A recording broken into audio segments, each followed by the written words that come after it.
16,000 new COVID-19 cases for a second consecutive day.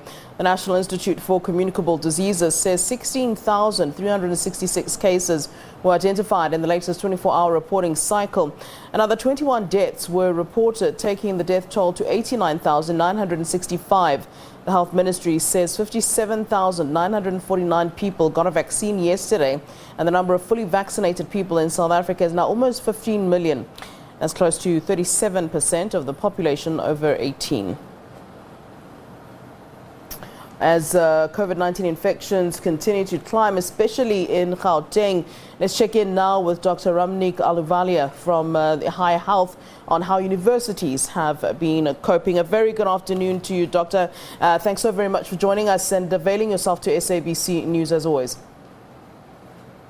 Good afternoon, and it's absolutely an honor. Thank you.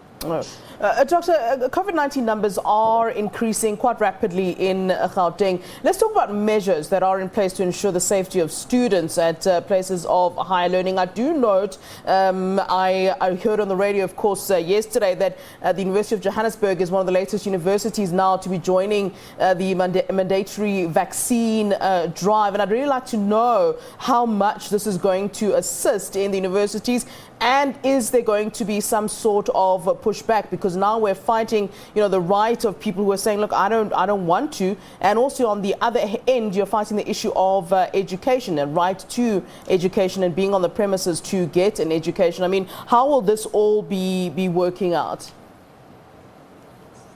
So thank you very much. There are basically, just to start with your first question before I move to the universities, very quickly, there are four key variables that are driving our fourth wave. And now the fourth wave, the new variant has clearly expressed itself to be extremely highly transmissible. And the early data that now is about 1.5 weeks with us is clearly defining a situation where we predicted it in the past, but we actually know what we are dealing with in current scenario. So the COVID variant, which is Omicron, which is highly transmissible, has become a dominant variant and has now spread to all the provinces and has formed a community spread, is clearly one of the biggest defining variable that we are all watching in place. But the three other variables that's actually defining our real fourth wave is youth, which is young students and young people, because the early trends have clearly shown the variant was highly showing affinity to young people. It's because it's highly transmissible, it moves from one body to the other, and young people have been transmitting this virus quite enormously. And the second reason is behavior. The reality is we have let our guard down. This virus is still an airborne disease. It still is the same variant. It's highly transmissible variant. It has modified, it's mutated, but it still spreads the same way, which means things which we always advocated like masks, social distancing, still are very preventive and still will make a difference. And that lowering of guard has actually led to another second variable adding into it. And the third one is vaccination. And if you look at the three other variables, young people, not vaccinated, and also lowering their guard down or behavior is leading to what we are experiencing currently in South Africa. So at this moment, institutions of higher learning eventually become a significant role player or a factor.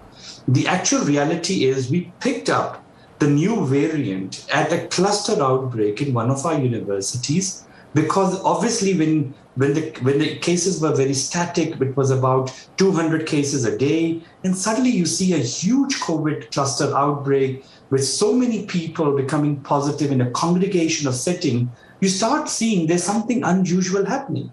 The reality is 60 to 70% of South Africans had something called natural immunity because they got infected with COVID during the first wave, the second wave, or the third wave, which means immunity was there. So we have to look at a variable or a defining new variant that's kind of escaping immunity, which means the waning immunity of our natural immunity is being now cracked down by this new variant, and reinfections are really possible. And that defined how young people, how congregation, how institutions of higher learning came to be in a very center focus towards curtailing this fourth wave.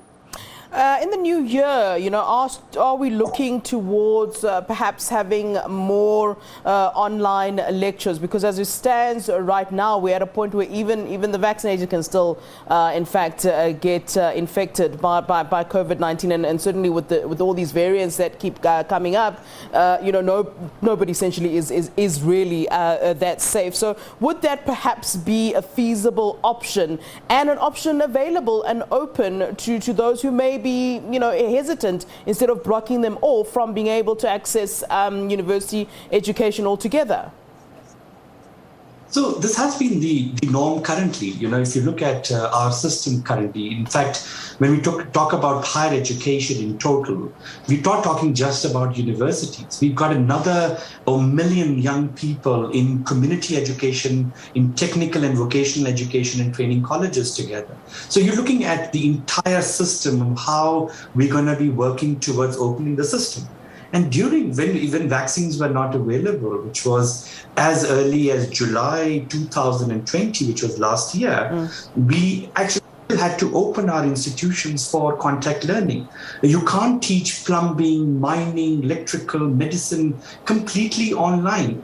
As much as hybrid mechanisms are very important, but you cannot take away something called contact learning.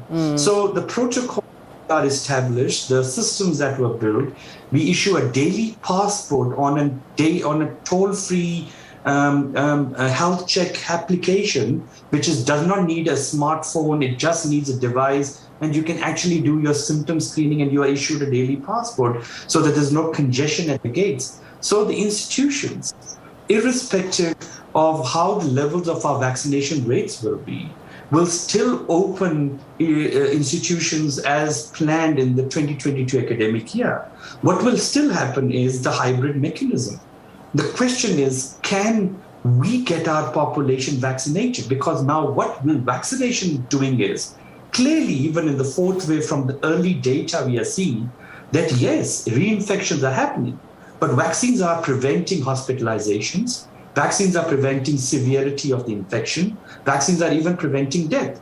And because you have a vaccine, the vaccine will somehow, even if the virus enters your body, because virus doesn't know whether you have vaccine or not. Virus is moving, it's transmitting from one person to the other. But as soon as the virus enters your body, it starts binding to the cell and starts replicating. We call it as viral load. But when vaccine immunity is already there, it immediately suppresses the viral load, which means your chances of transmitting the virus is less compared to anybody else who's non-vaccinated. So there is definitely vaccine which is preventing not only severity of infection, but also are helping in reducing viral loads and transmissibility at times. So with keeping that data in mind, things are into grounds around how much rates of our student vaccination will be by the middle of January, allowing our institutions to start considering something called how stretching from the hybrid contact learning and open learning systems, can we now move from what we had 50% contact learning and 70% online learning to a reversal called 70% contact learning and 30% online learning. Because at the end, our institutions are built for contact learning and we cannot take away the contact learning. And that's why the questions of regulations, questions on consultation of regulations now becoming pertinent, keeping the science in picture and keeping our business continuity in mind. Yeah. Dr. Ahluwalia, one of the things that came up this week was the fact that less affluent institutions of higher learning, pardon me, I can't seem to remember which varsity it was this week, that complained about the fact that they were not given enough tools to in fact be able to adhere to COVID-19 protocols, whether it means that there's not enough, whether it's PPE or whether it's sanitized, whatever it was. But the fact was that they were basically saying that government didn't seem to care when it came to them being able to guard against COVID-19 in those institutions of higher learning that seem to be less affluent. What would you say to that? Does that seem to be something that you're hearing quite a lot of? And again, I am specifically talking about those universities and institutions of higher learning that may be less affluent.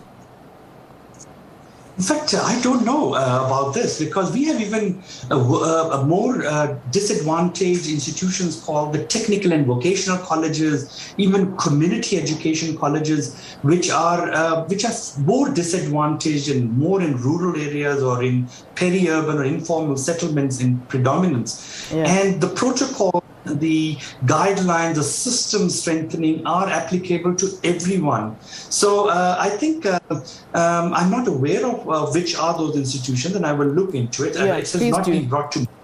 Yeah, no, I was just saying.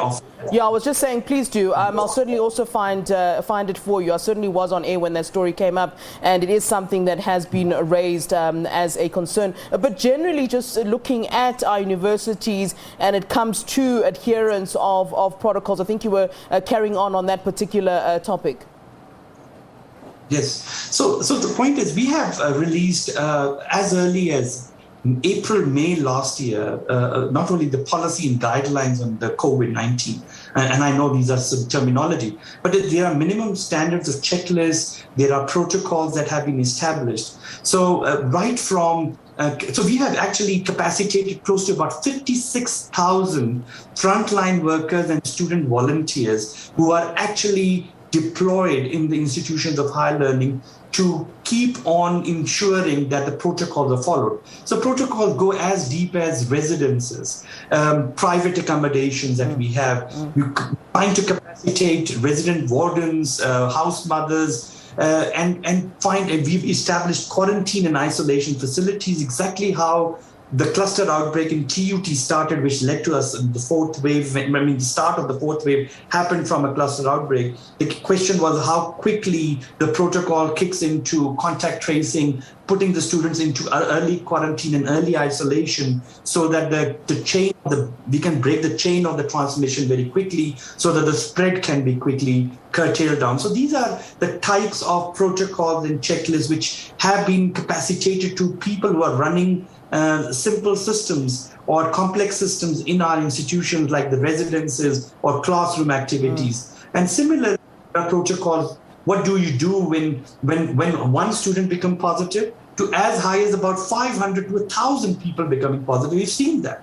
It's not unusual for us, which we can say it didn't happen in the second wave or in the third wave. We had campuses or residences where we had 500 plus students who turned to become positive at the same time. And they had to be managed, they had to be balanced, and they had to be put very closely work with them.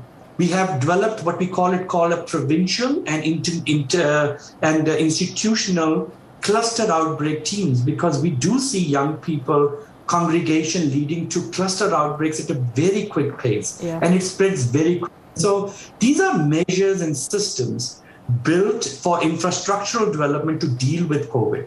And obviously now the question on protocols and ventilation, invigilation of exams. And we have actually conducted this year over 1.2 million students of exams in contact, which has been done through proper regulatory protocols. So this will be the norm next year. But the question is how the high transmissibility virus, and with the early data remains, still early days, but seems to be less virulent compared to the past, makes us more confident if we move with the following signs into the next year, will give us more confidence to say how more can we now open our contact learning for more contact systems than completely keeping it in online system. All right. Dr. Ahluwalia, it's always a pleasure having you on the show. Thanks very much for all your information. Certainly, please do look into that story that I did raise at this time. Thank you very much, sir. All right, that is Dr. Ramneek Ahluwalia from higher education, the higher health, speaking to us on how institutions of higher learning are coping with the new strain of COVID-19. Well,